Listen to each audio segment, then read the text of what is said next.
All right, good evening, everyone. It's now 7:30 on September the 11th, 2017. One of the things I'll ask you to do in a moment is to rise and join us in the Pledge of Allegiance. But at the end of the Pledge of Allegiance, I ask you to please stay standing for a moment, and we will talk about the 9/11 observers at that time. So if you would, please join us in the Pledge of Allegiance. I pledge allegiance to the flag of the United States of America and to the republic for which it stands, one nation, under God, indivisible, with liberty and justice for all. Today we have observed, Old habits hard. Today we have observed across the United States a lot of ceremonies in remembrance of what happened on this date 16 years ago. We are still losing people who participated in trying to save those who were involved in the attack. And just in the last few months, we've lost close to 30. Due to the things that they were exposed to, our first responders, our firefighters, our police officers, just general citizens who came to help those. At this point, I would like to ask you to stand as you are for a moment of silence and observation of those who have lost their lives.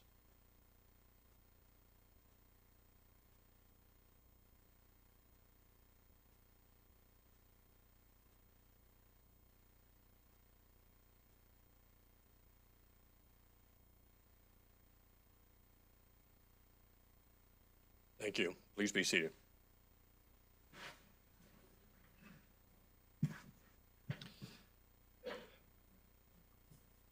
Clerk, if you would, please take the roll. Atchison. Here. Baker. Here. Bird. Here. DeCambra. Here. Garcia. Here. Pinter. Here. Seitz. Council, the first item on the agenda, item 3A, is the minutes of the August 28th meeting. Ms. Pinter. I apologize. I move that the City Council approve the minutes of the August 28th, 2017 meeting as presented. Is there a second? Second. Okay, all those in favor, please signify by aye. Aye. Any opposed? Hearing none, the motion is carried. Ladies and gentlemen, we have a number of items coming up next. Not only do we have service employee awards for people who have been with us for 20, 25, and 30 years that we will recognize tonight, but a number of groups we will also recognize for the services and that they provide to our citizens here and some special events. So our first item up is Ms. Bird. If you would please, this will be for those who are receiving recognition for 20 years of continuous service with the City of Westminster.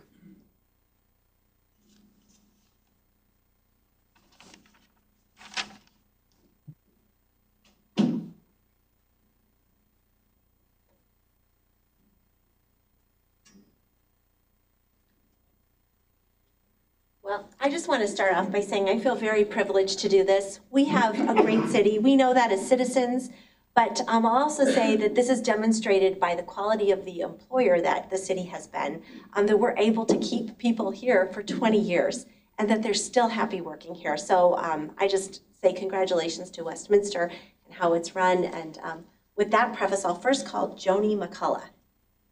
She's not here tonight? Okay, so maybe we'll miss and we'll just work for Owen.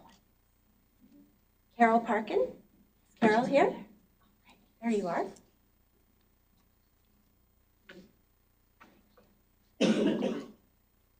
Carol, do you have family with you? I do. Would they like to come up? Yeah, please. This is a family affair. All right, Jim, just make like you did. Yes. Oh, congratulations. Yes, thank you for your service to our city. Thank you. Thank you. Oh, please come here. You're here too.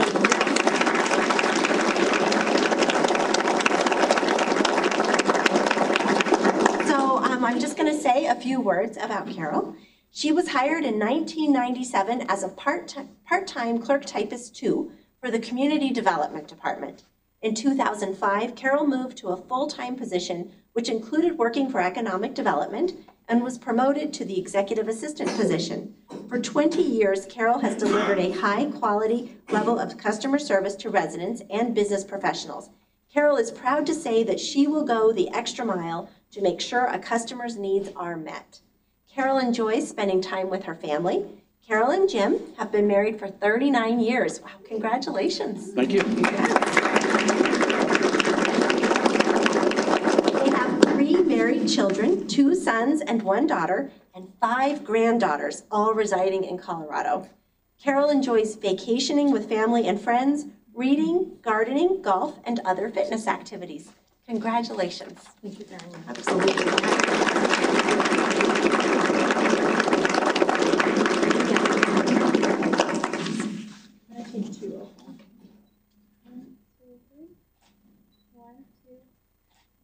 So Carol, before you sit down, is there anything you'd like to say? Just put you on the spot. You did. I have truly enjoyed working for the city for 20 years. And I attribute it mainly to the people I work with. I've had a great supervisor, Cindy Kale, Director of Community Development, Dave Downing, and just surrounded by a lot of good people. Thank you. Yes, thank you so much.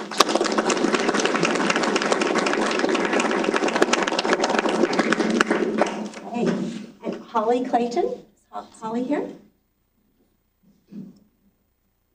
And Holly, do you have family? Oh, excellent. All right. To rent a husband. I'm going to be on the ball now. I'll ask as you come up so you can walk together. Congratulations. Thank you very much. Absolutely.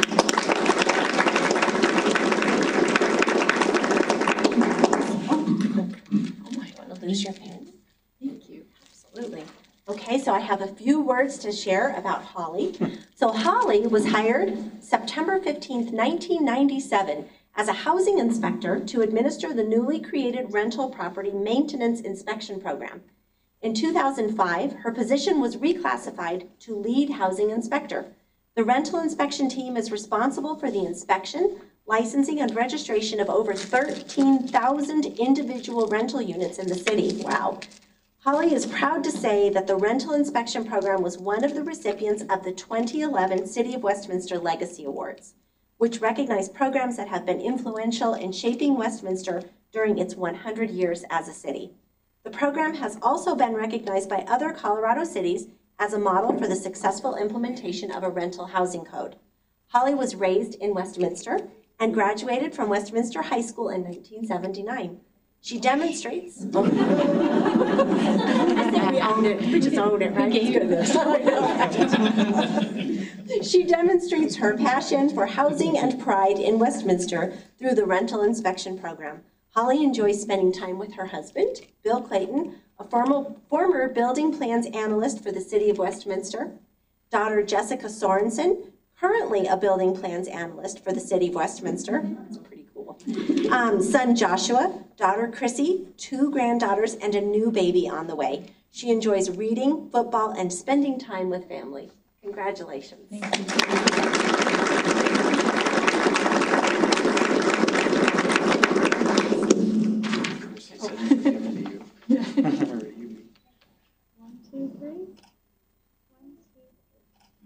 So Holly, is there anything you'd like to say?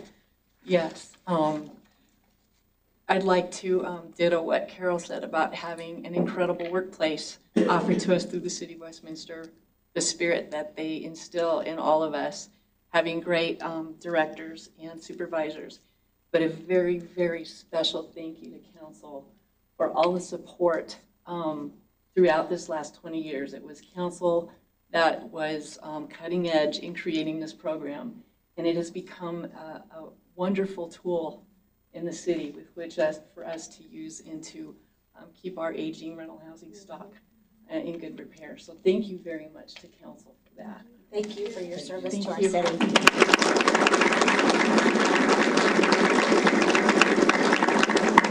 And Robin Haycock. Robin with family. Pick everybody up. Great. Hi, Robin. Congratulations. Thank you. Yes. Congratulations. Thank you for coming up and being here tonight. Hi there. Nice to meet you.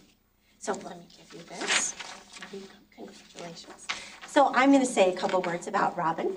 So Robin Haycock's family moved to the Countryside neighborhood in 1983 and were regular guests at the Countryside outdoor pool. Robin started working for the City of Westminster in 1997 as a substitute guest relations clerk at the Countryside outdoor pool. In September 1997, She was hired as a 24-hour guest relations clerk at the Swim and Fitness Center. In February 1999, City Park Fitness Center opened, and she was transferred there as a guest relations clerk. Robin shares that the best parts of her job are her coworkers and the guests who she has become acquainted with. Not only does she see them at City Park Fitness Center, but she also sees them in the community. Robin looks forward to seeing the guests each and every day. Robin has been married for 42 years. Congratulations.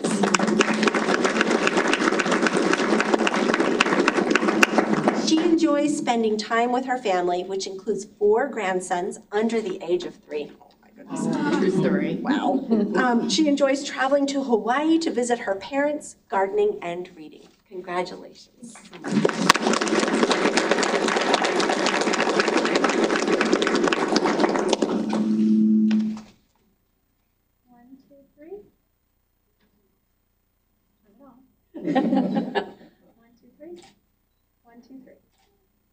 Would you like to say?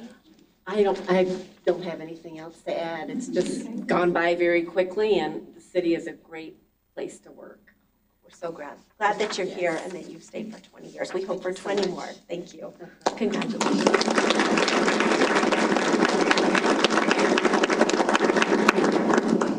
And we have Barbara Opie. Yay! Want to bring your family, Barbara? All here.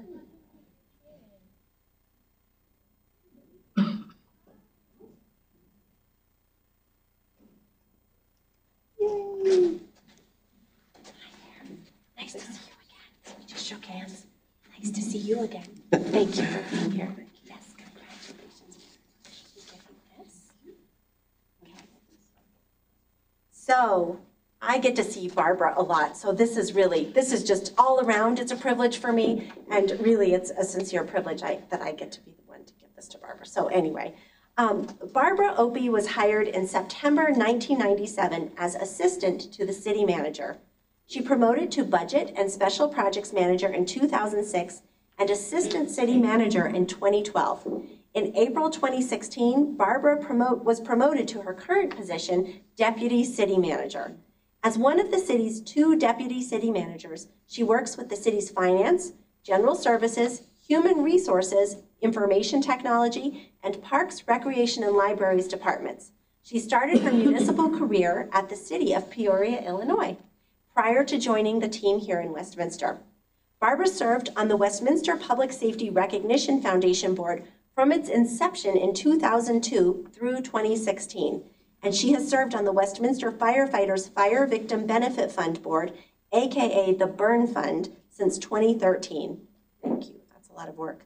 A sampling of projects Barbara has been involved in during her tenure at Westminster include developing and implementing the city's first officially adopted 2-year budget in 2002, and the 7 2-year budgets since then, developing the custom budget development module still used in the city's financial management software system, helping negotiate the city's first energy audit and performance contract, coordinating the development of the city's general capital outlay replacement fund, negotiating the Westminster Station's intergovernmental agreement with RTD, that's a really big deal, and assisting in the creation and implementation of the General Fund Stabilization Reserve. Barbara is married to Scott, and they are celebrating 14 years of marriage this November. Congratulations. Two beautiful, fun-loving kiddos, Adam, who is 10, and Emily, who is 8, who she adores.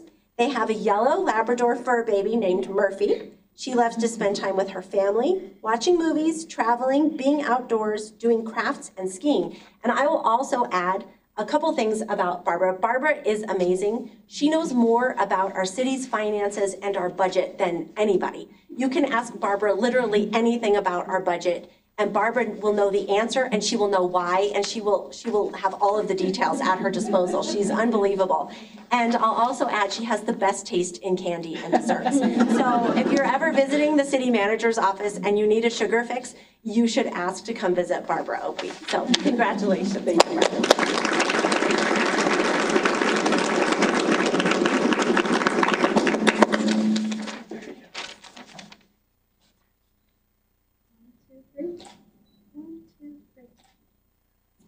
Congratulations. Thank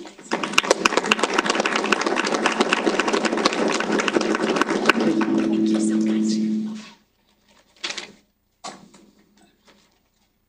That's it for me tonight.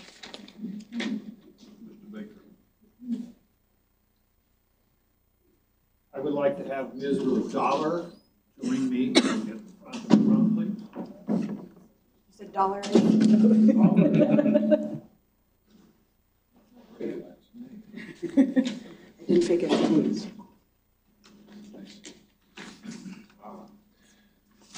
Ms. Dollar is a representative of the Colorado Municipal League. Why don't you tell the audience somewhat about the Colorado Municipal League? Absolutely. Thank you, Counselor. So my name is Megan Dollar, and I'm one of the legislative and policy advocates working on legislative issues on behalf of cities and towns all over the state at the legislature, doing policy and working very hard to ensure that our cities and towns can continue to offer the great services and opportunities that they provide. We also do, we also do training for municipal elected officials as well as providing information. Right. She was being somewhat modest because really the CML is almost 100 years old, isn't it? That's correct. We started in 1921. Okay. And it is an outreach because sometimes big powers and rich powers get to rule everything. But, well, the CML reaches out to every municipality within the state and gives them knowledge and information and tips and helps all, like elected people, do their job better. So it's really a very good thing, and it's quite proud. And you have several events going on this week. Why don't you give us a glimpse of them? We do. So this week is our annual Cities and Towns Week. It's where cities and towns hold various events throughout the state, celebrating the services that they provide, celebrating our terrific volunteers, our terrific employees. I think we saw a great example tonight of the dedication that our members see. And so it's really an opportunity. We see everything from parades to just opportunities for individuals to visit fire trucks and just kind of get to know the services that their city provides. So I really appreciate Westminster adopting this proclamation and having me here tonight. And sometimes, well, I mean, the government really closest to us has really the most power over our lives. But sometimes, like other people very close to us, we tend to forget how important they are. So it is with pleasure that I read this of the proclamation.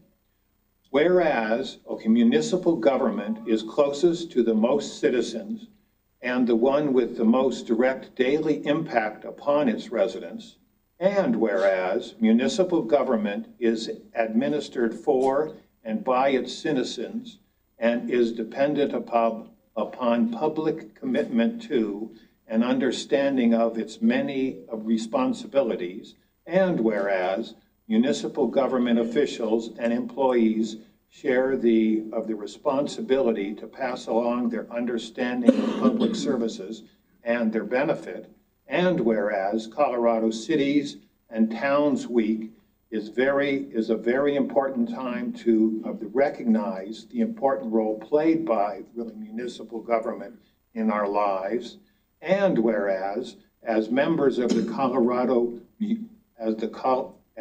as a member of the Colorado Municipal Leagues and the city of Westminster has joined together with other cities and towns to really teach students and other citizens about really municipal government through a really variety of different projects and information.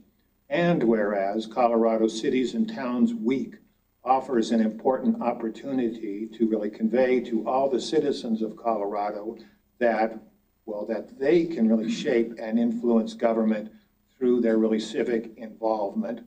Now, really, therefore, I, Herb Atchison, Mayor of the City of Westminster, and on behalf of the entire council and staff, do hereby proclaim September 11th through the 17th of 27 to be Colorado Cities and Towns Week, and encourage all residents, visitors, and employees to celebrate the value of really municipal government during really this week and every week.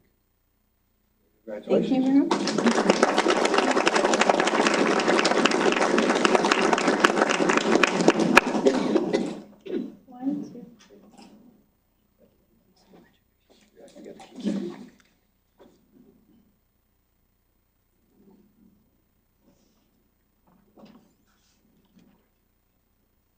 I get the privilege of presenting a proclamation about Constitution Week, and I know we have a contingent from the Daughters of the American Revolution, if you all want to head up and go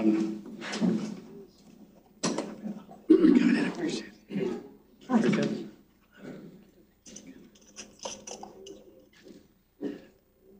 Just want to introduce yourself, and then I'll give a little background information, read the proclamation, and then you can explain a little bit further about Constitution Week and why it's so important to your organization. Sure. Good evening, everybody. My name is Morgana Meter, and I am the Regent for the Front Range Chapter, National Society, Daughters of the American Revolution. I'm Janet Viner, past Regent, Front Range Chapter, DAR. I'm Sandy Quintrell, and I'm also a past Regent from the chapter. I'm Marcy Weiler, and I'm just the historian. We just want to say how grateful we all are that you're here this evening. I know that Daughters of the American Revolution is very ingrained in Westminster. I know you hold I believe your assembly, your convention here for the past couple of years, and we're incredibly grateful that you do that and hope that you keep coming back, because we really appreciate the opportunity to host your organization.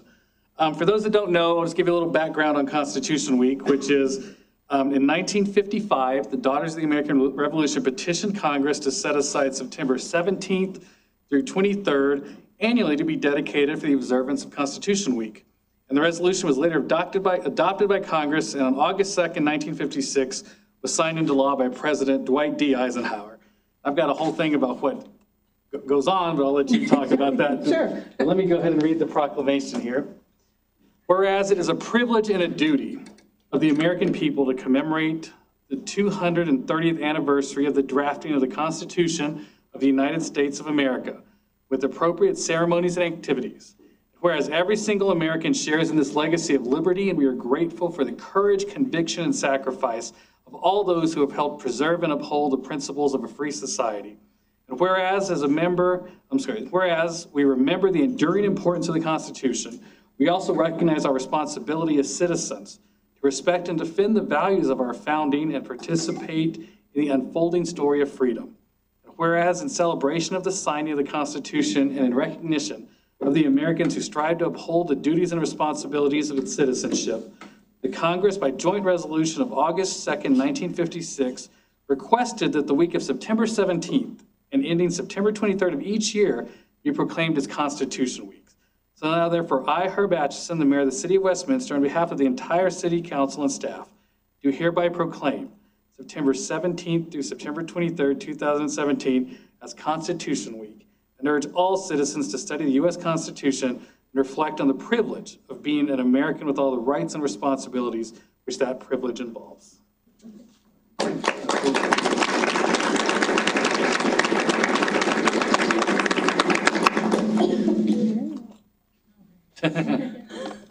Let me move closer to Sandy, that way I don't look stuck out.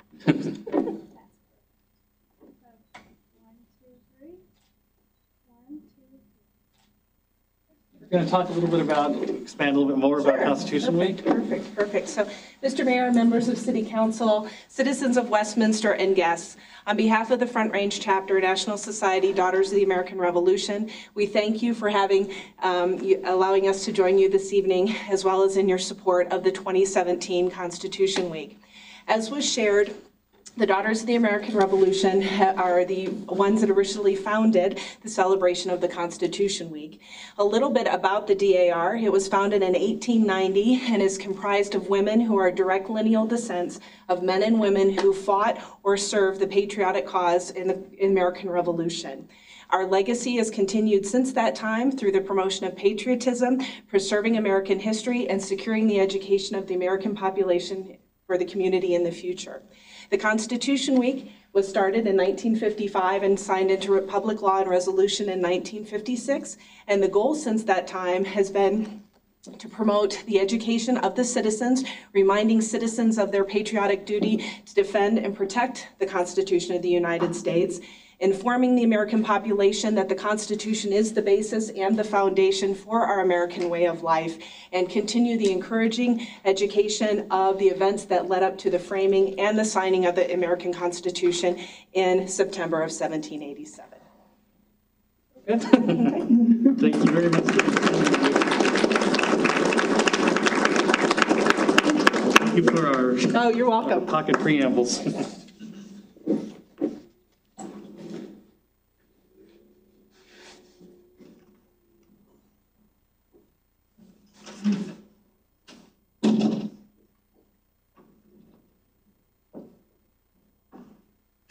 so I'm going to ask Steph from our Inclusivity Board and the rest of the Inclusivity Board members to join me.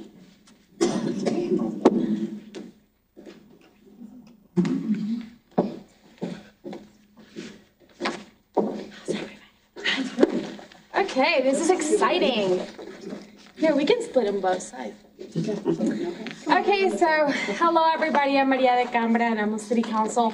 And I have the honor of doing the Welcoming Week proclamation. Along with me, I have Stephanie, who is the chair of our Inclusivity Board. And I'm gonna let everybody introduce themselves, who are also members of our Inclusivity Board. So we'll start over here with Nushi. I'm Nushi Karjati. I'm Kelly Wiedemann. Angie O'Brien. Donna Olenji. Donna Johnson. Stephanie Cowan. Justin Davis. Luis Guevara. Okay, so let me read to you a little bit about what we're talking about here. The Westminster City Council joined Welcoming America in September of 2016 as part of the Welcoming Cities and Counties Initiative. The Welcoming Cities and Counties Initiative asks that municipalities commit to institutionalized strategies ensuring the ongoing inclusion and long-term economic and social integration of newcomers. Another goal of the initiative is to explore policies and practices that ensure interactions between the new and longtime residents remain positive and allow the community's economic vitality to remain strong. In their annual Awareness Week, Welcoming Week 2017, which will be September 15th to the 24th, we'll have Welcoming America encourages member communities to hold events, recognize their commitment to welcoming, and to share with our community the benefits of welcoming everyone. Representative from the City Inclusivity Board will be here today to receive the award. And I'm gonna allow Steph, if you wanna say a few words about some of the programs that the Inclusivity Board has been doing to make sure that we're more welcoming. Absolutely. Thank you, City Council. Thank you, Mayor, for allowing us and presenting the proclamation. And want to welcome you all. We are going to have a welcoming event, a Welcoming America event next Saturday, the 23rd. Remind me the location. It is at the back, sorry, at the park. Irving Street. Thank you, the Irving Street Park. Thank you. I was drawing a complete blank. I'm sorry about that. We'll be posting information on our website, so if you want to navigate to the Inclusivity Board's link on our website. But one of the main focuses of Welcoming Week is to make sure that we are welcoming to all of our community members and making sure that everyone feels that they have a place here in the city of Westminster. I would like to open up to the rest of our community members to also comment. Donna? So I just want to add, this is very exciting. We joined this last year, and really what this is, it's a way for us to exchange ideas with cities across the country to see what they're doing in their communities to be more welcoming to aspiring Americans and new Americans. And I'll tell you, as a first-generation American, I have a lot of great pride that we do this work. The reality is that we're living in a time where many of our refugee and new immigrants don't quite know who to trust. They don't know if they're quite welcome. So it's extremely important that we do anything we can to make sure that everyone in our community knows that they're respected, that they're valued, and that they're part of our community. So having even signs like what you saw at the entrance here in different languages saying that you're welcome might seem like a little bit to you, but it really means a lot, I think, to make sure that we're welcoming to all of our residents. So I'm gonna read the proclamation here. Whereas the City of Westminster is home to diverse populations, including immigrants, refugees, and other minority groups, and we welcome them in our city. And whereas immigrants comprise a vital part of our local workforce, and whereas we're all members of the Westminster community, regardless of where we are born or what we look like, united in our efforts to build a stronger city. And whereas we honor the spirit of unity that brings neighbors together across Westminster during the 2017 Welcoming Week, September 15th to the 24th. And whereas Westminster is part of a movement of communities nationwide showing our commitment to our core American values and taking action in the spirit of welcoming. And whereas the aforementioned commitment is reflected throughout all levels of the city staff and in the existence of the Inclusivity Board to advise the City Council on issues of common concern to immigrants. And whereas by recognizing the contributions that we all make in order to create a vibrant culture and a growing economy, we make our community more prosperous and more inclusive to all who call it home. And whereas, let us come together to create a more prosperous community and to reaffirm that the City of Westminster stands as a beacon of freedom and opportunity. Now, therefore, I, Herb Atchison, Mayor of the City of Westminster, on behalf of the entire council and staff, do hereby proclaim September 15th to the 24th, 2017 to be Welcoming Week in the City of Westminster, and I call upon the people of Westminster to join together to build stronger connections to our neighbors and fellow community members across the city in the spirit of welcoming. Thank you very much.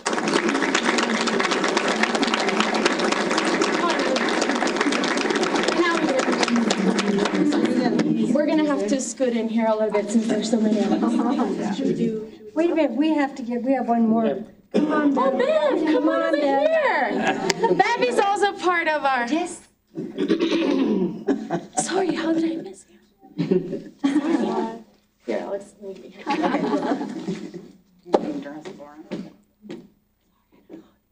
You want to come in here? A couple in the back. Oh. Yes.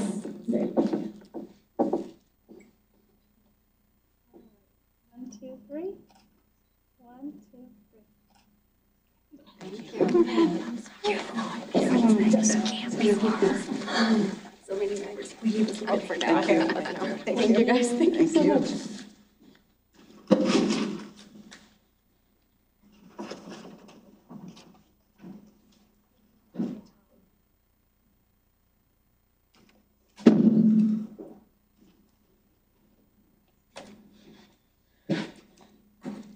Thank you guys for listening. We do a lot of celebrating and honoring here in the City of Westminster, so thank you for joining us.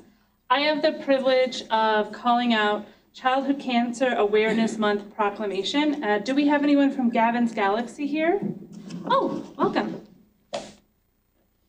Hello, thank you so much, and thank you for calling this to our attention. Could you introduce yourself? Yeah, my name is Brittany Ross. Yeah. And I'm her husband, Patrick McClellan. Okay, thank you guys very much. We have two proclamations for you. There should be three. Oh, three. Yeah. There we go. Yeah. Here we go. So I have a few details that we were able to share. This is a proclamation on Childhood Cancer Awareness Month.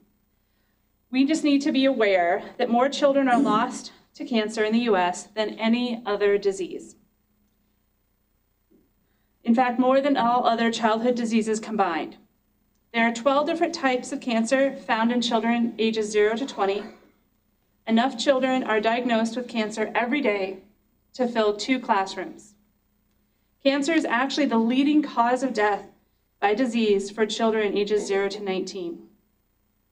Gavin's Galaxy, the organization that brought this proclamation to us, was founded in 2015 by Sam and Jacqueline I'm done with that. Okay, Abdunsa. After their young son Gavin was diagnosed with leukemia, and if you go to their website, they have some really compelling videos from Gavin himself talking about this issue.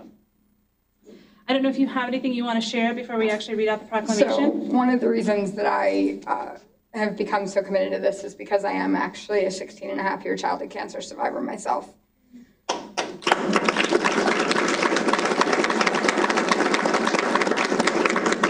I was diagnosed with a form of leukemia known as acute myelogenous leukemia at the age of 15 years old. I was a month away from turning 16 when they diagnosed me. I was given 3 weeks to live and a 5 to 15% chance of survival.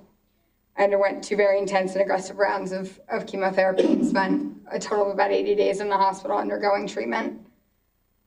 And so luckily I was diagnosed on December 12th of 2000 and was declared in remission on January 17th of 2001. And so in January 2018, on January 13th, I'll celebrate my 33rd birthday, and 4 days later, I'll celebrate 17 years of being cancer-free. Thanks, organization.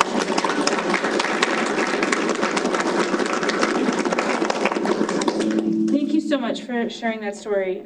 The proclamation we have this evening. The National Cancer Institute and the American Cancer Society report cancer as a leading cause of death by disease among U.S. children between the age of 0 and 19. This tragic disease is newly diagnosed in over 10,270 of our country's young people under the age of 15 each and every year.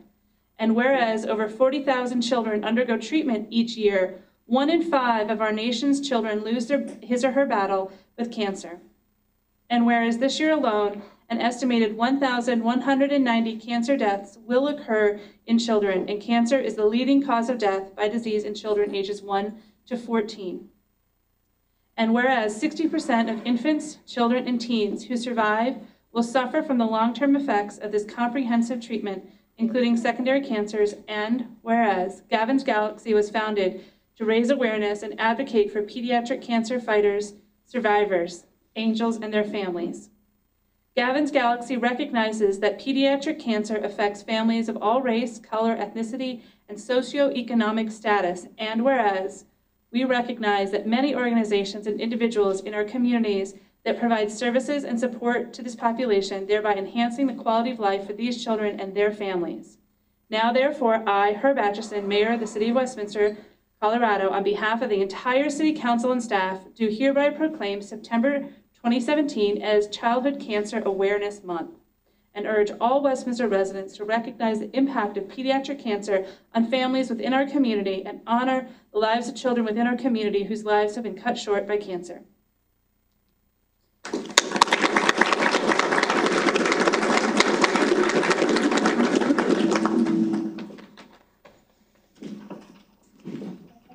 Yeah, for sure. 2, 3. 1, 2. Sorry, one more.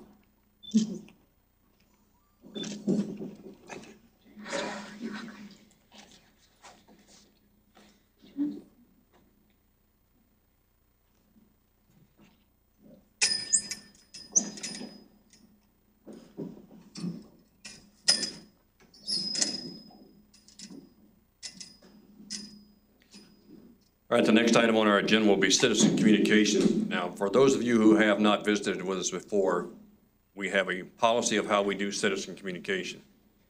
Any citizen or visitor here to the dais tonight can have up to 5 minutes to talk about any item they wish, unless there is a public hearing scheduled. At that, we would ask that you wait until that public hearing comes up. I have a list of people who have signed up to talk, and I will call you in the order that you are signing up. When you come to the dais, the first thing that will happen is I ask you to identify yourself to make sure I've got your name right. Give us your name and address for the record so that it's recorded. And once you start speaking, the little green light on the top will come on. When you have 1 minute left, the yellow one will come on. And then when your time is up, the red one will. And we ask you at that time to stop your comments. We ask you to also remember that please address your comments to me as the chair of the council. We do not have a dual dialogue. In other words, we don't respond to your comments. We're here to listen for this period of time.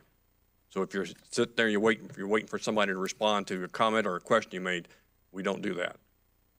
So this is strictly for us to listen. First person I have is Mark Thompson. Mr. Thompson, if you would, please.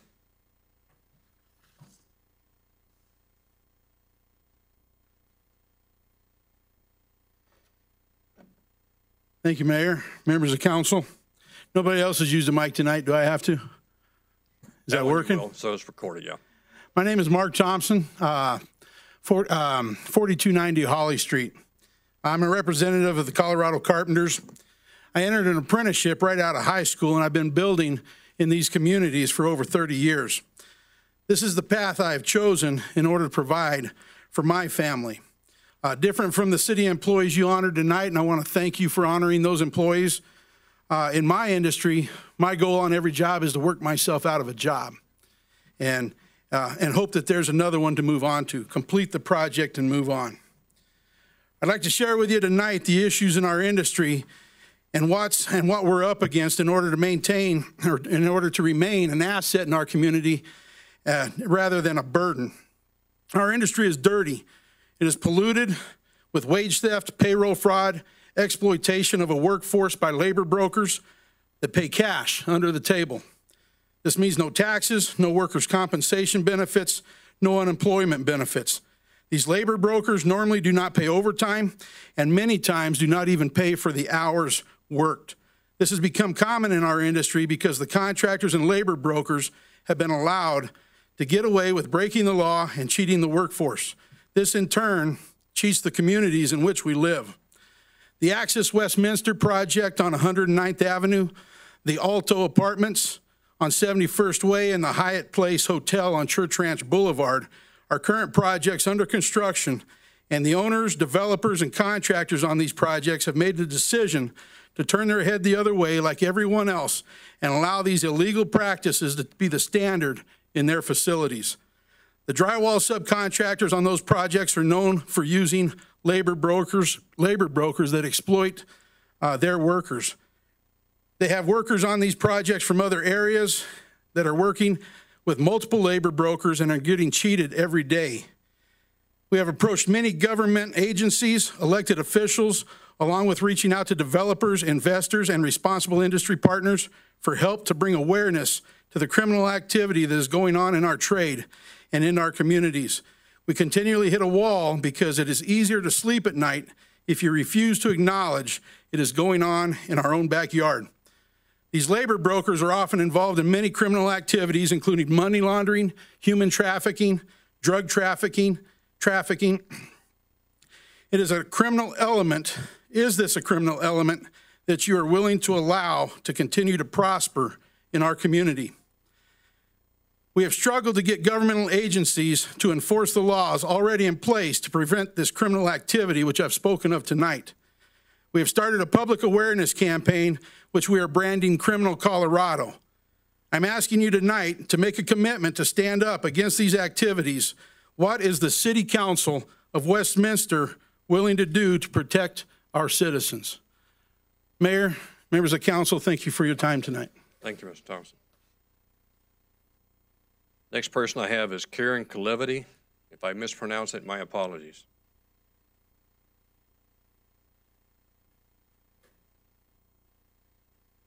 Hi. Yeah, my name is Karen Calavity. I've spoken before. I'm at 3731 West 91st Place. Last time I spoke about solar roofs because construction is happening, and as long as construction is happening, we might as well have responsible, environmentally responsible construction happening, and best with responsible contractors. But my issue tonight is something that may seem trivial to a lot of people, but is really very disturbing to me. There was a little colony of prairie dogs on 92nd and Sheridan that I used to watch and I used to see growing fewer and fewer in numbers, and now they've been completely poisoned, it looks like, and buried. And, you know, in general, humans are doing great damage to animals all over the planet. A third of our animals now are in danger of being very small in numbers or going completely extinct. And, you know, when I see in our own community this kind of practice of taking native animals, animals that numbered in the thousands, and now have been reduced to little pockets and then can't even survive in a little pocket for whatever reason, I don't know. I don't know if that was sponsored by the city. That killing was sponsored by the city or sponsored by Sullivan and Hayes. The people are trying to rent that property. I have no idea who sponsored that killing. But I also know that a few years back, there used to be a group of foxes that lived right in this municipal complex. and they're gone now too. And I'm seeing more and more any animal that was native to this area is being purposely poisoned, killed off. For what reason, I don't know. I've heard a lot of people talk about the bubonic plague that the prairie dog spread. The reality is, in 60 years in this state, 25 people have died from the plague spread by prairie dogs. In any given month, 30 people will die from a gunshot or from a car wrecks. You know, so to say that we are justified in killing off these animals because they may spread the plague is ridiculous. In the first place, the plague was brought over to the North American continent by Europeans. And the plague spread and killed a lot of our Native Americans, and it also killed a lot of our native animals. Some animals are not susceptible to it, but the prairie dogs are, and thousands have been killed by the plague that was brought over by the Europeans. And by the way, the Europeans first, it's believed they first contracted the plague because what they did is in Europe, they would get rid of all the natural predators. Wolves, the Red Riding Hood and the wolf, that is a story that's, you know, epidemic in our view of our natural predators. We kill off our predators, we kill off our coyotes. This state has no wolves in it because they were killed off in the 1930s or 1940s. You know, coyotes are looked at as villains. These are natural predators that keep rodent populations in check if they're allowed to do that. But we have a tendency as humans to think we're a superior race and our superior species that can kill anything for any reason. And it's not even healthy. When I hear about cancer, I mean, you know, it was also mentioned in the US. I don't know what the numbers are in Europe, but we poison our groundwater, we poison our air with a lot of chemicals that we think only affect animals. These chemicals affect humans as well.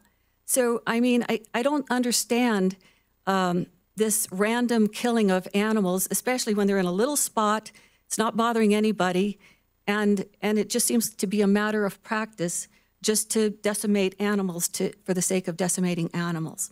And it's just very concerning to me to see this lack of care for other creatures besides humans.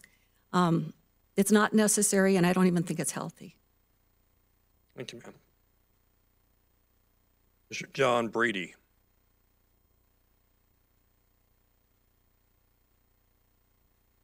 John Brady, 11297 Daisy Court.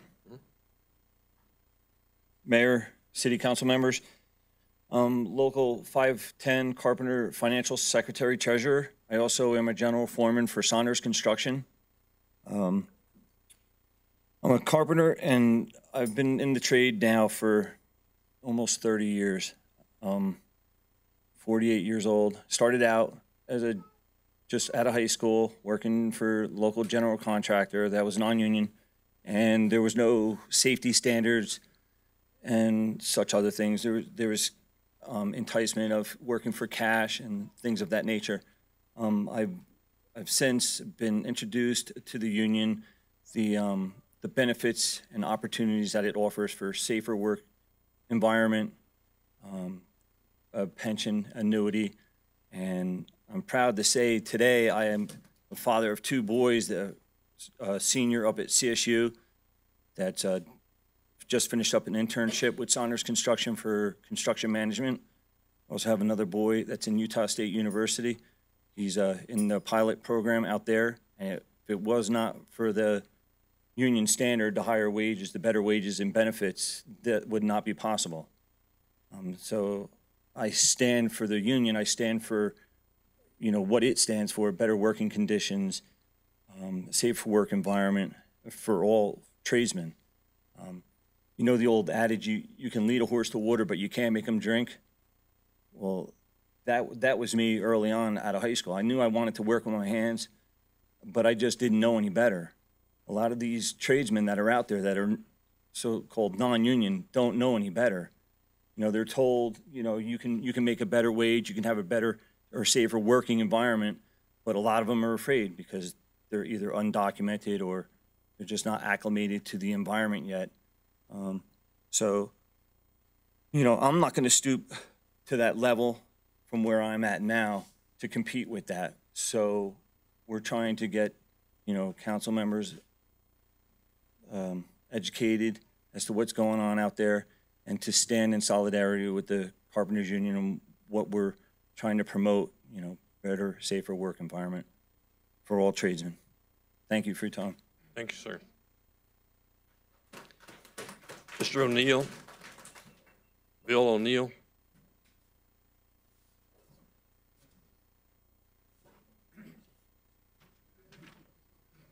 Good evening.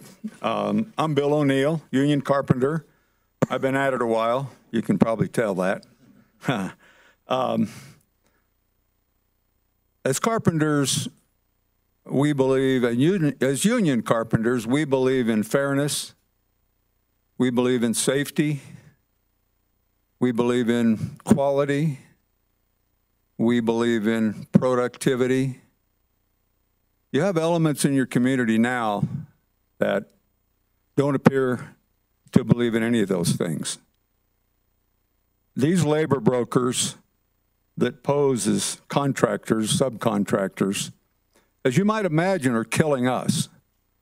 But they have a very corrosive effect on you as well, because the taxes aren't being paid. I don't think these people understand the word fairness at all. So it's our intention to have an ongoing dialogue with you folks. I could, as Mark Thompson was talking, I was looking at your individual faces, and I think I sensed some new information coming to you. A huge problem that maybe some of us didn't understand before. It's a problem for us, but it's also a problem for you. So we're just asking you to think about it some. We want to have an ongoing dialogue with you. Thank you very much. Thank you, sir.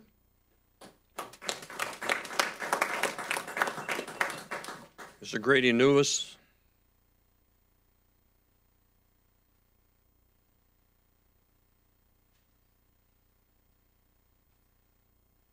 My name is Grady Newis. I live at 11272 West 102nd Street.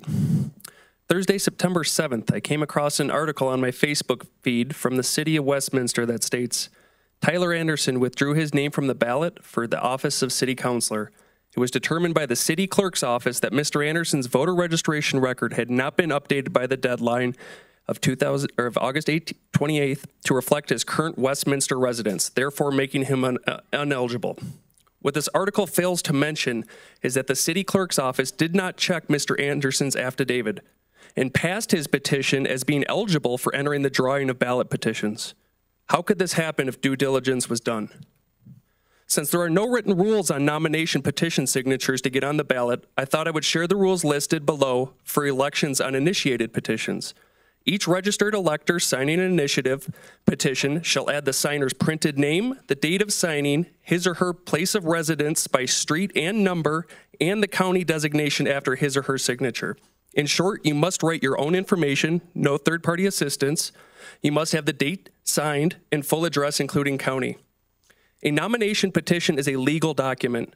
No third party has the right to fill in missing information on behalf of the original petition signer. This would be considering manipulation or forging. Any petition signer who did not complete filing out the petition entry themselves, left off their full residential address as requested, left off the date as requested, or printed their name in the signature spot and or placed their signature in the printed name spot as requested would also be found fraudulent in a court of law. I am asking the city for an investigation into the seemingly lackadaisical approach of regard to this city's nomination petition review. What we know already is, 1, the city clerk did not review the address given to them before the ballot positions were drawn. What the public does not know is that after reviewing the petitions myself, 2, the city clerk has received one council candidate's petition that has 112 signatures, yet 90 of those were filed missing the required full address, which includes city and county. Oddly enough, over 80 of those same signatures appear to have the same exact handwriting, adding in their missing city and county's information. Better yet, most are in completely different colored pen than the original signers. This candidate should not be on the ballot, as they only have 22 untouched eligible signatures after the 90 should be disqualified. The city clerk has also received one mayoral candidate's petition that has 34 signatures. The city clerk has ignored the fact that this candidate has the following issues with their petition: 4 missing counties, 2 incomplete addresses, 2 missing signature dates, 2 signatures in the printed name spot, 2 printed names in the signature spot, 2 petition lines have writing that are in the same exact handwriting, and 1 that put ditto for their address, literally quotation marks. This candidate should not be on the ballot, as they only have 24 correctly prepared eligible signatures, not the required 25. I am asking the city manager, the city attorney, and both Adams and Jefferson County Clerk's Office to look into why my city standards for nomination petition signing are held to the absolute lowest standards possible. If the city clerk says it's okay to not need a legible printed name, does not need a signature, does not need residency up front, or require that you put fully required information on the petition, what is the point of doing the process and altogether? Before the city tries to say they've been upfront about this, let me tell you otherwise. The city did not notify the public of Tyler Anderson's removal until September 7th. Guess when ballots were made official? You guessed it, September 8th at 3 p.m. One more thing in case you didn't know, the clerk's office was closed on Friday. So when I tried to file an injunction Friday morning between September 7th, when they notified the public, and September 8th, it was literally impossible. This is another case where Westminster transparency is found to be lacking. Thank you for your time. Mr. John Ruiz.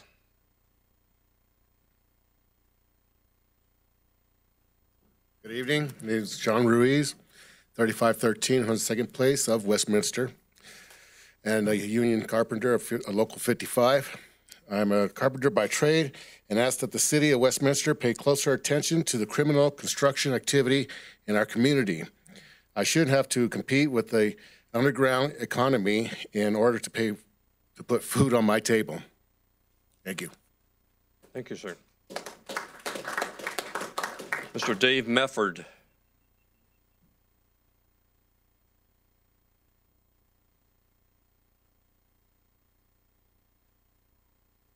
Good evening. I'm Dave Mefford, 3425 Rebecca Lane, Colorado Springs, Colorado.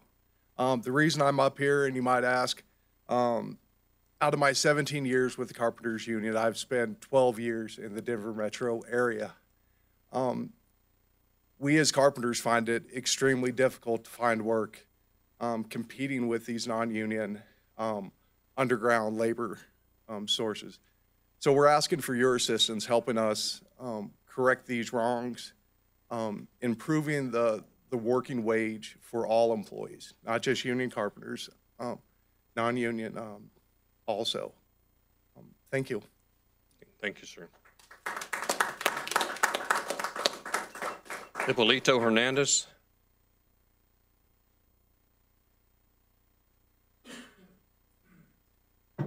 Good evening, Mayor, Council members. Hippolito Hernandez, 2961 South Tower Way. I believe our concerns been brought up to the table, but I do have one more. Why are we allowing owners and developers to be above the law? We wouldn't allow small business to get away with not paying their fair share. Why do the owners, developers, and contractors get a pass when it comes down to city enforcement and payroll fraud? I believe that the union stands for a good thing. We all, being members of this local or union, we believe that we are doing a good thing, not just for us members, but also for the non-union workers, brothers, sisters, anybody that is in the trades. I believe that they all should be getting paid the right wages. Thank you. Thank you, sir. Lester McCullough.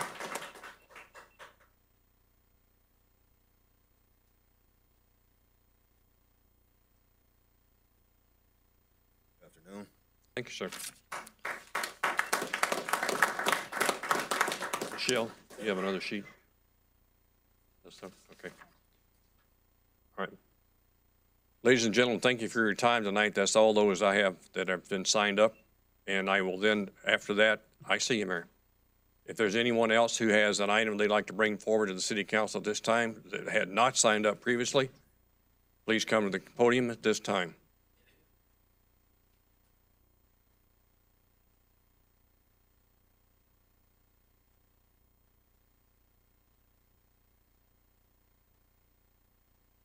Did you have a point you want to make, ma'am? You're up. Hi, my name's Mary Thunberg, and as I've said before, I have a property in Westminster City. We were established over 240 years ago as a constitutional representative republic. We are not an anything-goes democracy, undermining our founding rights and responsibilities. Trading away proper, meaningful, exact, complete information on legal, notarized petitions to just have part of what's required on a petition entry is to spit on the lives that faced untold hardship and death to protect the rule of law in this country. So, as I want to present the following objection to the city clerk again on 2 city council positions and 1 mayoral position candidate petition for the following reasons, some of which was earlier covered. To flip a burger, you need to submit a complete application. I would think for running for the top fiduciary representative of 110,000 approximate residents of the city of Westminster, one could make sure that the boxes were filled in properly for a term as mayor. Number 1, the first line has for this particular position for mayor, has a wrong county listed, crossed off, and then the other county listed with no initial. That is standard. Unless you initial changes to a contract, it is not considered valid. Though the law that is written under the Title 31 municipal election laws allows the city clerk to have some reasonable discretion, we'll say.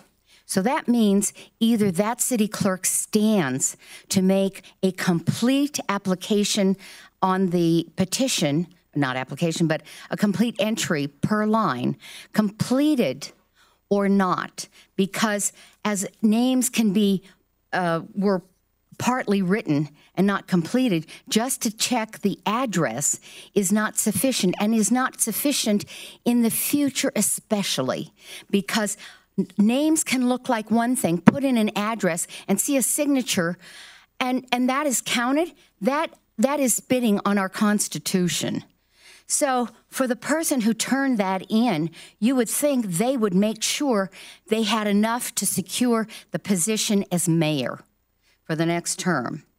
The ditto marks were described before.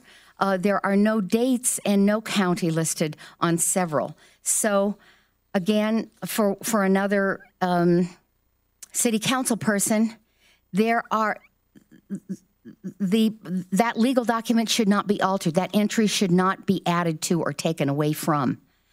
That is just standard. So to have discretion and to let the city clerk allow you to be accepted for changing that document is appalling.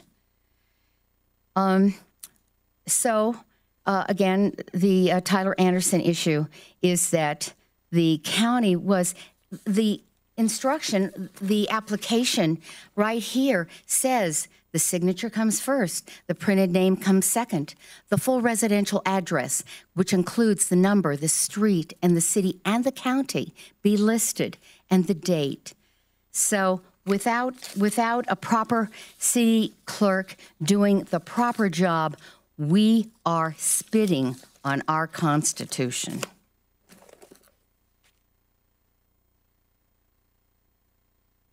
Have anyone else who has any comments they'd like to bring forward tonight? Mr. DeMott.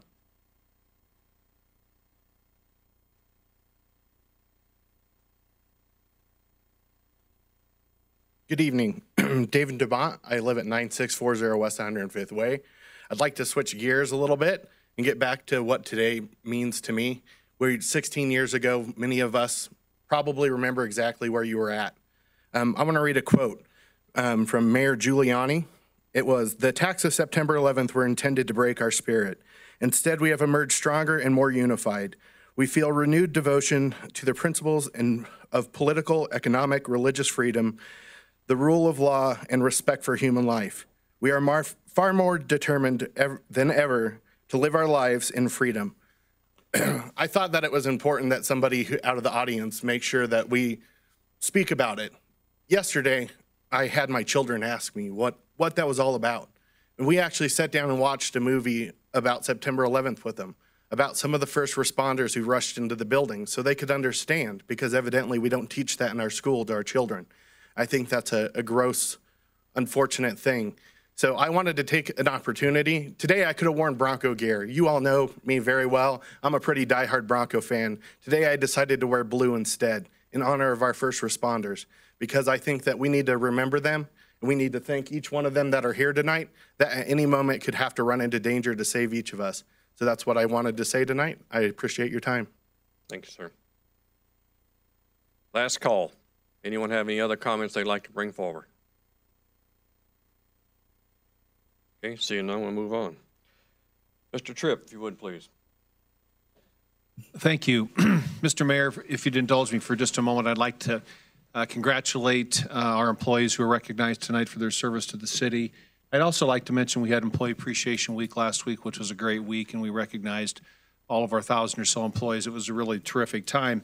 I'm going to pass the mic to Deputy Manager Andrews, because we are adding a program that you authorized as a part of the budget. This is a pretty important step for the city of Westminster. It's in the area of sustainability, and I just want to say that, we're doing this because sustainability is all about the way that we manage our current resources to deliver the services that people need today and not tax those resources in such a way to destroy them for the future. This is a big step for our community. I appreciate the fact that you've authorized this position, and I'd like to ask Jody if he would make an announcement on that behalf. Mr. Andrews, if you would, please. Thank you, Mayor, members of council, and our guests tonight. I'm pleased to announce the appointment of Paul Schmeeken as the City of Westminster's Chief Sustainability Officer. As the city's first ever Chief Sustainability Officer, Paul will be working collaboratively with our community, our city council, and our employees to develop a community-driven sustainability plan for the city that will help us work toward our vision of becoming one of the most sustainable cities in America. Paul joins us from the City and County of Denver, where he currently serves as Denver's Business and Community Sustainability Manager in the Department of Environmental Health, assisting businesses improve their sustainability practices in the areas of energy, water, and wastewater, and implementing sustainable economic development strategies and policies. In his current role, Paul assists residents improve the energy efficiency of their homes and works closely with neighborhoods, implementing community sustainability strategies, including eco-districts and the Sustainable Neighborhoods Program. Paul also served as Denver's Environmental Management System Director, working with businesses, schools, hospitals, and others to advance sustainability. Prior to his 10 years with the City and County of Denver, Paul served in management and advisory positions at the Minnesota Pollution Control Agency and the United States EPA on environmental and water quality programs and planning, measuring, and reporting efforts. Paul holds a Master of Science degree from the University of Michigan in Resource and Policy Management and a Bachelor of Science degree in Economics and Environmental Studies from the University of Wisconsin-Madison. Paul will begin his new role with the City of Westminster on October 2nd. I think in a night when Holly Clayton was up here receiving her award and happened to mention that a previous council stuck their neck out and took a big step to have a housing inspection program, I thought it was interesting that we're able to make this announcement this evening. Thank you for your support on this position and on this program. Well, thank you, Mr. Tripp. Miss Opie, 20 years. That is an outstanding piece. I want to take a moment and mention two others that were not able to join us. Dan Sandamar, a foreman with the Public Works and Utilities, had 25 years of service today. But with the 25-year service award, he gets a little extra. There's $100 per year of service bonus at your 25-year mark. Also, Greg Biggers from our code enforcement group celebrated 30 years tonight. So we have a long-standing history of employees who've been with us for a lot of years, Barbara included. Dan and some of the others have been here. We have had employees up to 42 years that have stayed with the city from their very first employment position here. And we've seen all of them grow through the ranks of the parts of the departments that they've been in and move around and bring new information and new ideas to the departments that they've been in. So again, we appreciate the employees, the Employee Recognition Week that we've had this past week with the barbecue and the activities going on. Don, thank you and your staff for making sure that they got recognized. We appreciate that. Any comments from council at this time? Mr. Baker? Oh, thank you, Mr. Mayor. I was very glad to see the men and women of the union here appealing us to cooperate with our sister governments in enforcement of the law. Because when government doesn't enforce the law, it leads to corruption. And we saw here, what was it, 30, 40 victims of really corrupt government, of non-enforcement of laws. There are victims when we don't enforce our laws fairly, and equitably. And I know we've had this conversation before, but what an absolutely perfect illustration of the damage that it's causing. Thank you. Any other comments by council? Seeing none, we'll move on to the next item. Item 8 is the consent agenda. It's a group of routine matters to be acted on with a single vote. At this time, I have already polled the council prior to the meeting. No one has asked for any items to be removed from the consent agenda, so we will at this time entertain a motion to accept the consent agenda as published. Do we have a motion? Ms. Byrd? Yes, I move that the City Council adopt the consent agenda items 8A through 8I. Is there a second? Second. Thank you, Mr. Cameron. We have a motion and a second. At this point, I'll ask you to use your lights.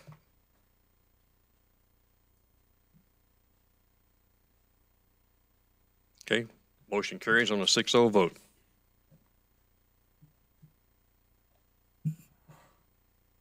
Next item on the agenda is to hold a public meeting on the adoption of the 2018 city budget and receive citizen comments. At this time, I will open the microphone up to any citizen whose desire is to come forward and provide information on anything to do with the 2018 budget. Yes, ma'am, please come on down.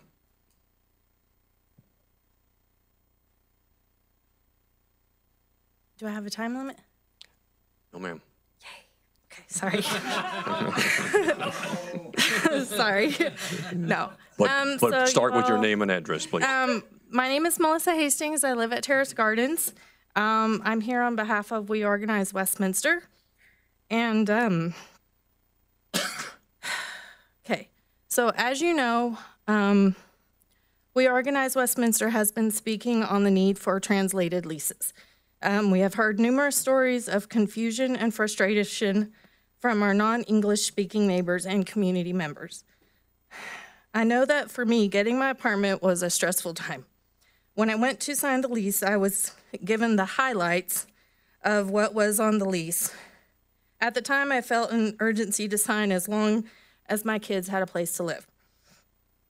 I couldn't imagine not being able to go back and want to read what I signed, but wouldn't be able to. So without translated leases, families are struggling to understand their rights and responsibilities as tenants. At this time, I want to make a citizen's budget request for mandatory translated leases. The BBC report lays out how demographics are changing. This is a way that your community is laying out solutions to how the city is changing. Based on the number of registered apartment complexes in Westminster, we ask for a line item budget the first year and dedicated line item budget for the next several years, knowing that the budget can be revised year after year. After research, we came up with a range between $45,000 to $55,000 to cover a full-time contractor. We have a list of contractors in the Denver metro area that specifically translate legal documents in hundreds of languages. Do you want to pass this out, or can I give it to Give it to the city clerk when you're done.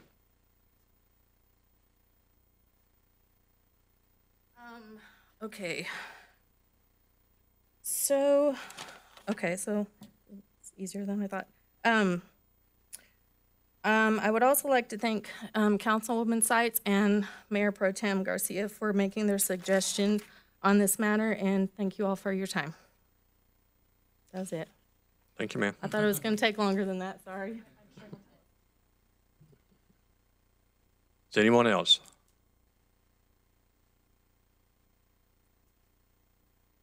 Okay, seeing none, we will close the public hearing. Move on to the next item on the agenda is the adoption of resolution number 22. Mayor, we have, would you like us to make some comments to the public on the proposed like, budget? go ahead. We have a short presentation available if you'd like to do that. Sure, go I'll ahead. leave it up to council. Yeah. So I'm sorry, can I just Absolutely. mention something briefly from the, and I just want to clarify, we had a meeting and I greatly appreciated us sitting down and we went through the process and said, hey, if you want to have something added, this is your opportunity to come do it. There's a public hearing. There's a process where our citizens and our public can come and request things be added into the budget. And I appreciate anybody taking advantage of that and coming up here and presenting your proposal. So thank you. All right. Mr. Tripp, go ahead. Thank you, Mayor and members of council. Tonight is the public hearing portion of our consideration of the 2018 budget based on proposed amendments that we've provided to you. Last year, you adopted a two-year budget, and that budget is the foundation really for 2018. That budget emphasized priorities of increasing savings, of investing in our city's infrastructure, of investing in the city's workforce with pay and benefits that are competitive to allow us to maintain the workforce we have, and investing in economic development efforts, specifically those that contribute to the financial sustainability of the city. Tonight, our budget and policy manager, Chris Lindsay, has a short presentation for you, which will highlight a few of the mid-course changes that we're recommending as the second of this two-year 17-18 budget. These changes are mostly due to good news, to an economy that's very robust, to revenues that have exceeded our projections, and also to many changes in the capital improvement program that are due and available to us through higher than estimated carryover. I'm pleased to report that the city's financial position continues to be very strong, and the initiatives that are included in your previous budgets are yielding great progress towards achieving the goals of the city's strategic plan. So, Chris, if you wouldn't mind, take it from here. Thank you, Don. This evening, I'm going to discuss briefly the 2018 budget in terms of the fiscal year 2017, an overview of the 2018 budget, highlights of the proposed 2018 budget amendment that was delivered on August 30th, and we already offered an opportunity for citizens to make requests for modifications. At the study session next Monday, September 18th, city staff will conduct a much more comprehensive budget review with City Council. Council will receive an update on the 2017 and 2018 projected revenues and review any citizen requests and review proposed amendments to the 2018 budget. The staff report with proposed amendments was delivered to City Council and was posted online for the general public on August 30th for the September 18th budget review. Just quickly, our 2017 financial status as we're going through the year. The chart you're looking at shows 2017 actual sales and use tax collections versus 2016 actuals on a monthly basis. So January 2017 was up 11.3% over January 2016. Since the adoption of the budget by City Council last fall, the economy has continued to trend in a positive direction. being led by a strong housing market along the Front Range. Additionally, unemployment in Colorado has continued to trend downward and is now at historically low levels. Colorado continues to lead the country with one of the strongest and most diverse economies nationally. The combined effect of a strong real estate and employment base has resulted in increasing consumer confidence, which has translated into increased sales tax collections for the city, as well as others throughout the Front Range. This is significant for us because sales tax represents approximately 67% of the city's general fund budget. As we look to 2018, staff remains optimistic that revenues will continue to show positive performance and will be sufficient to address moderate increases in operational costs, including salaries, benefits, and other priorities. Just a brief show of our sales and use tax history here from 2008 up to 2016. The city of Westminster has seen steady growth over the past several years, with significant increases here recently, and we project that trend to continue into 2018. Briefly talk about our 2018 adopted budget. I know we all went through this process a year ago, but just to remind you, there were 2 public meetings held over the summer to solicit citizen input. Additionally, requests came in over email and were submitted through Access Westminster. A public hearing was held on September 12th, and City Council reviewed the budget at a retreat on September 17th of last year. The 2017-2018 budget was adopted over 2 readings in October of 2016. As Don mentioned, staff and Don identified 4 areas of investment as we process the budget requests. First being employees. Westminster's strong elected leadership has been complemented with the best local government staff in the country. To recruit and retain the best, we are increasing wages and benefits. Training and additional staffing is needed to ensure continued high performance. We identified savings as an area of investment. We have planned to sustain the city through economic downturns by increasing the General Reserve Fund in 2017 and 2018. We maintain healthy balances in the General Reserve and General Fund Stability Reserves and the reserves in the Utility Fund. For infrastructure, we have identified the most critical of all capital needs to fund. And for economic development, we're investing in keystone projects like downtown Westminster and South Westminster, while also supporting the city's vibrant neighborhoods and growing jobs. The 2018 sales and use tax rate, we're requesting to stay the same at 3.85%. Sales and use tax remain the city's largest general fund revenue source. As I mentioned, 67% of the general fund revenues. The sales tax rate is comprised of 3 components: general, or post, which is parks, open space, and trails, and public safety. Property taxes are projected to comprise less than 5% of the general fund revenues in 2017 and 2018. As shown, the city's property tax mill levy continues to be one of the lowest among Front Range cities. The property tax mill levy rate of 3.65 mils is maintained in the 2018 budget. This chart provides a property tax comparison to 11 of our Front Range communities. Additionally, I wanted to highlight briefly the staffing that was adopted in the 2018 budget. We really focused on staffing and our existing employees in order to meet service demands across the city. The 2018 adopted budget included staffing increases in the utility and post funds, but revenue projections precluded any additional staffing in the general fund. Lastly, the 2018 capital improvement program. You adopted a capital improvement program of $56.7 million, consisting of 116 projects across the general, public safety, parks, rec, and library, general CIP funds, and wastewater, water, and stormwater utility CIP funds. These included projects like arterial roadway rehab, city hall and facility space renovations, downtown Westminster investment, Westminster Station Park construction, biosolid and dewatering improvements, repair and maintenance at all facilities, and residential meter replacements. Now let me briefly touch upon the 2018 proposed amended budget. As I mentioned, the proposed budget amendment was posted online on August 30th with an information-only staff report. Additionally, the document is available on the city's new website. The 2018 proposed amended budget includes additional revenues and spending. I would identify that most of the additional revenue comes from carryover from 2016. That's why you're seeing that fairly large jump from 232 million to 244 million. Some of the big highlights on the proposed amendment. We've updated revenue projections, including increases from carryover, property taxes, and sales taxes. We've identified some decreases, including recreation fees and traffic fines. Again, we've identified salaries and benefits as a key component of our budget, including a 2% market adjustment and benefit savings, benefits that were savings compared to the 2018 adopted budget. The proposed amendment includes a police officer trainee program, a court-martial program, 3 additional firefighters funded by the SAFER grant, city edition mail to all residences, and additional staffing. And increases to the capital improvement program, which includes funding for downtown development, downtown parks, Westminster Station parks, and many other projects. So identified before that the 2018 adopted budget included no new staffing in the general fund. I'm pleased to say we were able to find revenues to support some additional staffing, but not all of the requests that came in. So the new staffing requests were prioritized based on need, reorganizations, and alignment to the city's strategic plan, and cost savings or additional revenue brought in.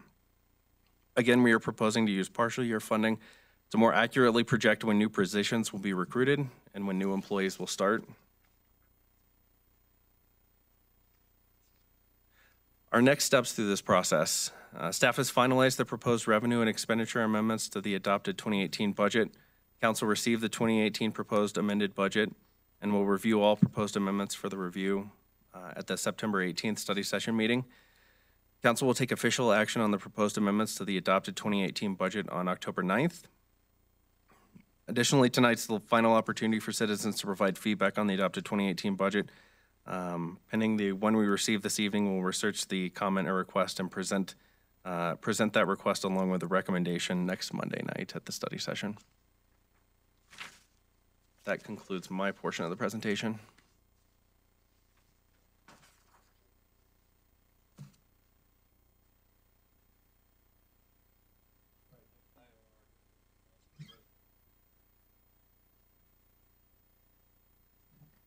Yes, thank you. Can I borrow your sheet?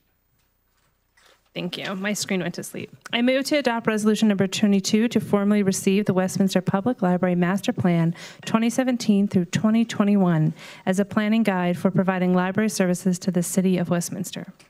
Is there a second to the motion? Second. I have a motion and a second.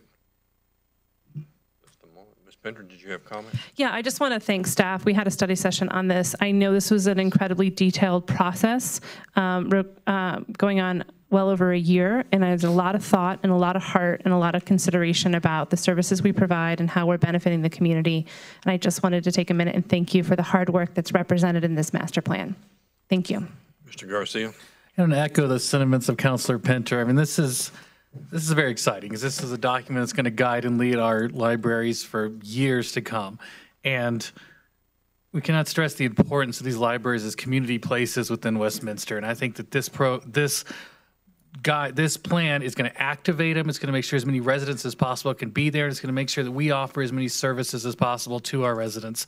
And it's going to continue to make sure that our library system, which is already staffed with some incredible people who are doing some innovative programs, is just going to continue to flourish. So I just wanted to say for everybody who was involved with this, thank you very much. Ms. Bird. So I'm going to third that. Our library services are key to our community. Our libraries are key to our communities. This is a great place for kids and adults alike to learn. And I commend the job you've done, the thought and the planning and the level of responsiveness to our citizens and your true desire to serve the education and community needs of the citizens of Westminster. I'm so impressed and I'm very excited to formally adopt this plan. So thank you again for your work. Mr. Baker.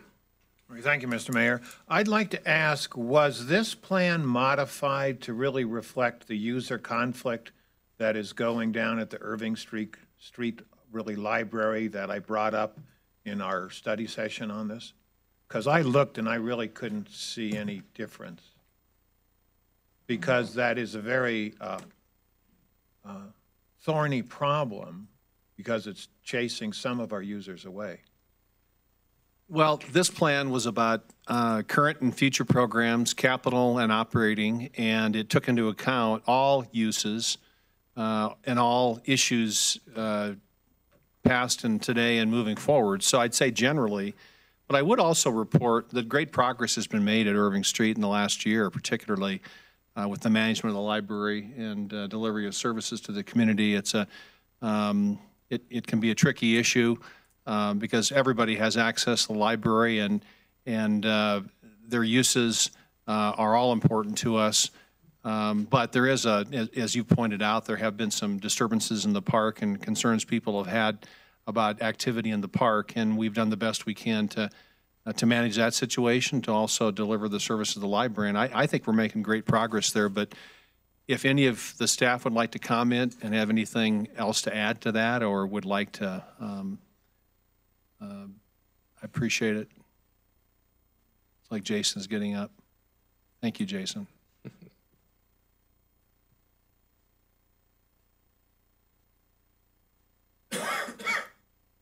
I think Jason Gank, Director of Parks, Recreation, Libraries. It's a pleasure. Thanks for the nice comments and the question. To specifically, answer the question that was asked, was anything specifically modified about the input to concerns potentially about Irving Street? And the answer is no, other than the idea of saying, look, we have not evolved with our libraries, frankly, in some time.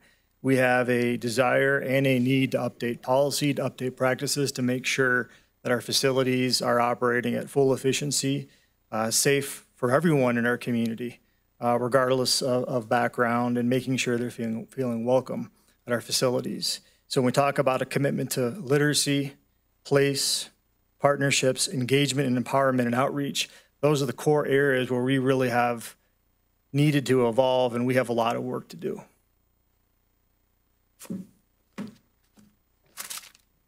Mr. Cameron. Thank you, Mr. Mayor.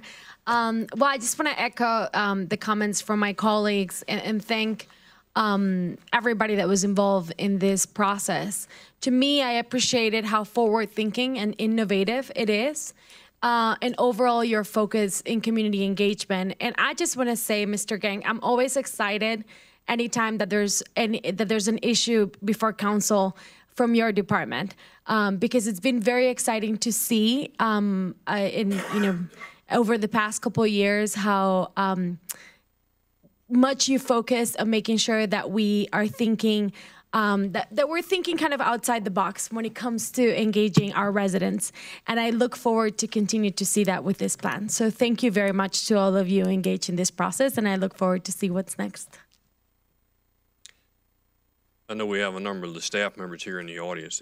Would any of you like to add anything to what Mr. Jenks said, or Mr. Tripp, or the council? And there's no reading. Derek, come on, I knew there'd be one.